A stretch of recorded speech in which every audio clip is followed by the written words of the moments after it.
comme vous voyez, donc il y a une roue. Et là, il y a du fil de fer. Donc vous aurez besoin de pinces coupantes. Vous aurez besoin de gants.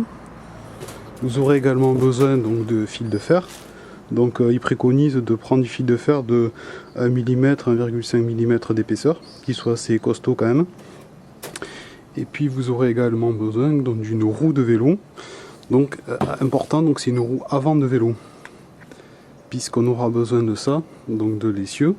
Vous aurez également besoin des rayons, donc il faut qu'ils soient en assez bon état. Vous n'aurez pas besoin de tous les rayons. Donc ça, c'est une roue que j'ai récupérée donc dans la rue, il me semble. Donc elle est un peu rouillée, un peu attaquée. Voilà. Donc vous voyez, là, tac, elle est vide. Il n'y a plus aucun rayon. Donc on se retrouve avec un tas de rayons. Donc certains sont plus ou moins droits, donc plus ou moins rouillés, donc dans tout ce qui était de ma roue. Donc là je vais les nettoyer. Et après il y a le moyeu. Donc déjà on va lui offrir un bon gros dégraissage. Je pense un peu d'anti-roue, on va le frotter. Et après il va falloir enlever cette grosse vis centrale ici.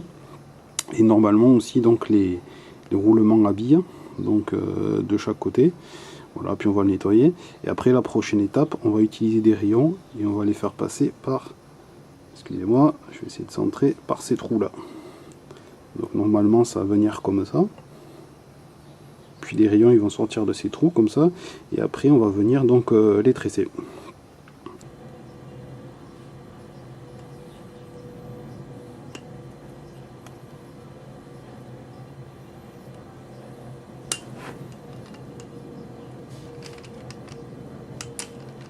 J'ai réussi à démonter donc la tige principale, donc voilà ce que ça donne. Vous avez cette partie là qui va nous intéresser, puis la partie avec la tige centrale.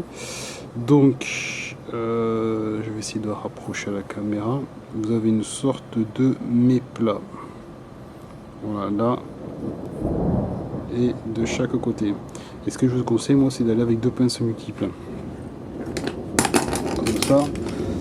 Avec deux pinces multiples, vous attachez avec, vous tenez une de chaque côté, ça sera plus facile pour dégager la tige. Donc la tige, ça on n'en a plus besoin. Donc ça c'est la partie qui nous intéresse. Et donc là vous pouvez voir qu'à l'intérieur là, vous avez les roulements à billes.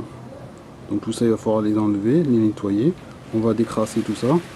Bon, excusez-moi, il y a de l'orage qui menace, donc vous allez entendre du tonnerre. Et voilà. Attention. Et voilà. Donc je vais vite me rentrer avant de me prendre sur la gueule. Et donc là après on va nettoyer tout ça, on va dégraisser avec les rayons, on va enlever donc les roulements à billes. Et après on va faire repasser donc les rayons que nous avons récupérés et nettoyés. Nous les ferons passer là, là. Donc là vous aurez des pieds ici, une partie donc des rayons ici qui vont se retrouver là. Et après ils vont partir comme ça sur le côté. Et là au dessus là ça va faire une sorte de panier qu'on va tresser tout simplement.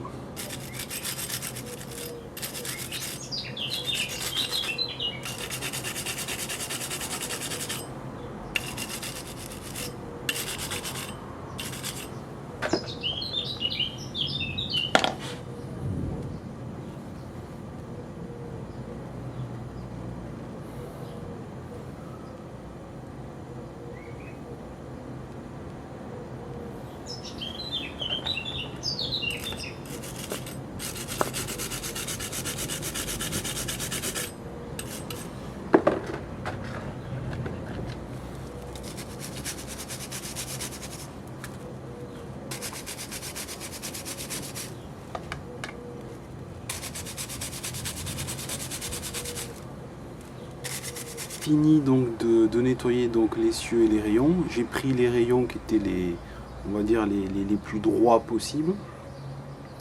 Donc comme je disais, il suffit de prendre un rayon, de le faire passer par cette partie puis par celle-là. Vous verrez donc il y a des petits trous qui sont pas forcément en face les uns des autres, donc ce qui crée un léger décalage, mais s'il n'y a aucun problème. Donc on prend les rayons les plus droits possibles. Donc je vais les enfiler comme ceci. Hop. Voilà, ce qui nous donne ça. Donc vous voyez, il y a un léger décalage. Donc au final là il y a 18 rayons. Donc sur le site internet sur lequel il y a la notice de montage pour le réchaud burkinabé, donc il préconise de prendre à peu près 3 rayons pour faire un pied. Donc vous venez tirer les rayons comme ça. Voilà. Il faut que ça soit à peu près de même hauteur. Et après on va venir avec un fil de fer. On va venir ici et on va entourer donc ces trois rayons. Et ça fera un pied. Et donc après, on le posera par terre. Comme ça, je sais pas si vous voyez bien. Voilà. Et donc là, ça fera donc, il y aura 6 pieds au total. Et après, avec du fil de fer, on va venir tricoter autour. Voilà où j'en suis. Donc comme je disais précédemment, donc j'ai passé les rayons. Donc contrairement au tuto sur internet, donc j'ai pas relié les pieds 3 par 3. Donc pour l'instant, vous voyez, je me suis contenté de les tordre, de les laisser comme ça. Voilà, puis j'ai commencé donc le tressage. Donc voilà ce que ça donne à l'intérieur. Voilà. Et donc au départ j'étais parti sur du fil de fer donc de 2 mm, mais c'était beaucoup trop épais. Donc j'ai dû passer donc au magasin de bricolage, excusez-moi. Donc là vous voyez j'ai une bobine de 40 mètres, 1,3 mm de diamètre. Ça coûte à peu près 5 € on va dire. Et là celui-là que j'utilise, donc c'est du fil pack, 50 mètres, diamètre 1,1 mm. Et on va dire que c'est assez facile donc à travailler pour faire le tressage. Le tressage se fait à l'extérieur du panier, donc parce que ça rajoute du volume donc à l'intérieur. Donc comme je disais, il suffit donc d'incliner donc les rayons donc vers l'extérieur. Plus vous allez les incliner, plus vous donnerez du volume au panier. Donc tout ça c'est assez simple. Après vous venez tresser donc à l'extérieur et vous prenez le fil donc sur une bobine, une longue bobine. Je vous conseille pas de couper du fil de fer puis de retresser et d'en rajouter au fur et à mesure, vous allez galérer. Donc votre fil de fer, je vous conseille de le faire prendre là, puis de le faire passer là et de commencer à tresser autour. Donc je vous montre comment moi je procède. Donc voilà, là vous voyez vous avez votre fil de fer. Donc je passe là à l'intérieur du rayon, je vais bien l'appliquer contre, puis je tire. Et voilà, tout simplement. Vous allez rajouter une maille. Donc je vous remontre, vous le tenez bien là.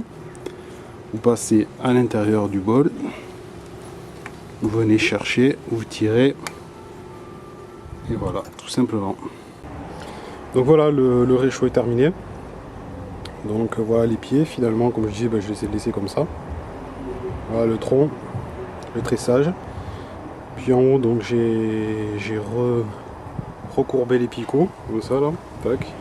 Je les ai tordus, comme ça je vais pouvoir poser donc le quart dessus pour pouvoir faire chauffer l'eau. Donc là je vais faire un test de chauffe avec 500 ml d'eau.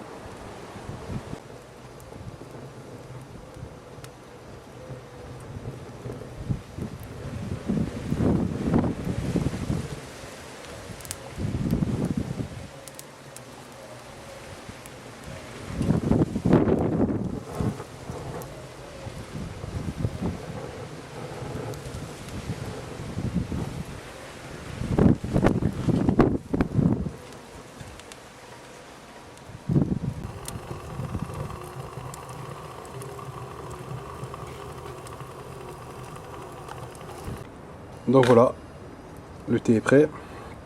Donc là dans le quart il y a 500 ml d'eau. Donc ça a chauffé, ça a pris 12 minutes donc pour faire chauffer l'eau. Donc voilà, le quart par contre, elle est noircie. Jusqu'au bout, Bon, c'est pas grave, c'est fait pour. Donc quant au réchaud, donc il a fonctionné nickel. Alors le point fort c'est vraiment l'aération. Parce que là le feu là il prend bien parce que bon, il y a beaucoup de vent qui passe au travers, déjà du treillis, les rayons, et regardez tous les trous qu'il y a le long de la tige centrale. Donc là l'alimentation, là il n'y a pas de problème, ça se fait très bien.